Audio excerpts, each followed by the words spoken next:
So we are very interested in this kind of event, and also we are challenging. We also this is the very first time, so we think it's a very challenging event. And also we asked the Japanese Association Singapore to collaborate with the event. We think it's very important to outreach to the younger and underprivileged youth in Singapore. So this time we collaborate with Origami Group of Japanese Association.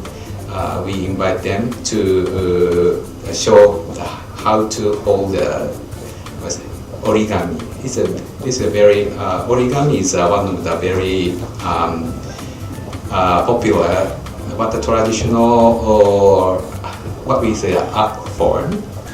Yeah, I'm very happy if they learned even a little bit about Japan and maybe if they felt something from Japan. I hope Singaporean youth have interested in Japanese culture, and also we are happy if they like Japan much more through today's activities.